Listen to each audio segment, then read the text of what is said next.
A European court has determined that a Muslim's right not to be offended takes priority over the majority's right to free speech. That's not an interpretation. They said that out loud. Here's the case. An Austrian woman was convicted of, quote, disparaging religion. She was fined more than $500. Her crime was suggesting that Mohammed's marriage to a 6-year-old constituted a form of pedophilia. She claimed her comments were protected by the freedom of speech because she is a European, and traditionally they would have been, but things have changed now. The European Court of Human Rights disagrees with her. They affirmed her conviction. They said that they needed to balance her, quote, right to freedom of expression with the right of others to have their religious feelings protected. Brendan O'Neill is editor of Spiked Online and a columnist for Reason Magazine, and he joins us tonight.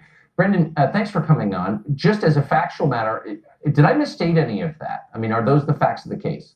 Those are the facts of the case. It's pretty shocking. In 2009, this woman, whose name is not being given out in public, she gave a seminar in Austria in which she said that Mohammed behaved like a paedophile, and she was charged with inciting religious hatred.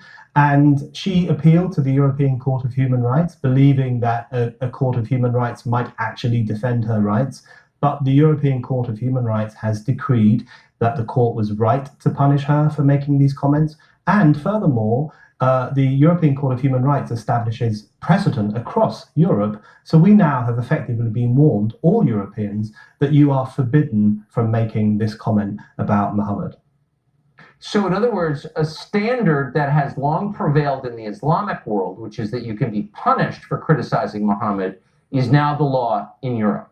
Exactly right. And I think this is pretty terrifying because what we are witnessing in Europe is the return of blasphemy law by the back door.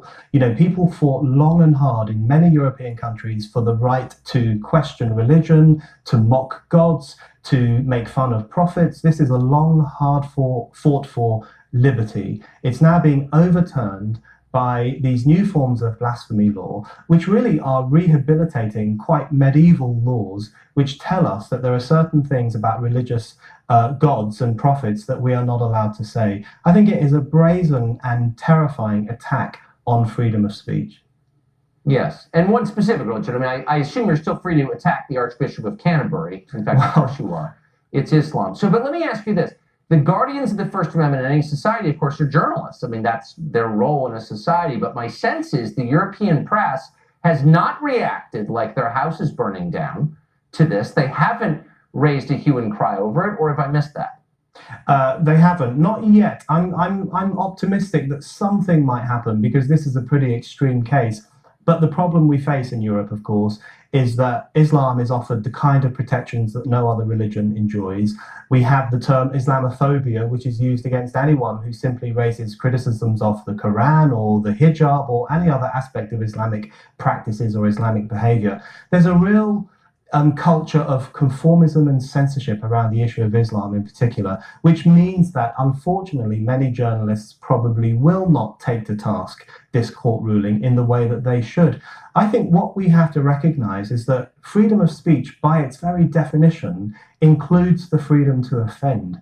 And what the court has done it has said that people's religious feelings trump the freedom of speech. I think that's a really dangerous road to go down because nobody's feelings should trump the right of anyone else to say what they believe. Of course. But and this is a much longer conversation, which maybe you can come back and we can have. But it's not simply a failure to defend speech. It's also kind of continent-wide self-hatred. Yeah. What people are saying is the culture, our culture, should bow down before another culture, minority culture from another part of the world. I mean, a healthy society would not take this position, right? A society that hates itself would.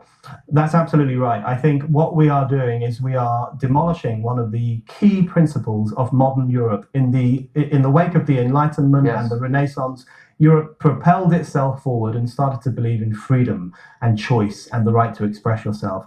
We are now backtracking on those great historic gains, and we are allowing a new form of censorship to come through. I also think it's a very dangerous ruling. We have many radical Islamists in Europe, and the court has now basically said it is impermissible for people to say this thing about Muhammad. What message does that send to these people? It tells them that if they hear someone say this, maybe they can punish them. maybe they can reprimand them. Exactly. That's exactly right. In the way they did with Charlie Hebdo. I think this is green-lighting pretty violent responses to criticisms of Islam. Brendan, thank you, and I hope you will come back. Nice. Thank you, Tucker.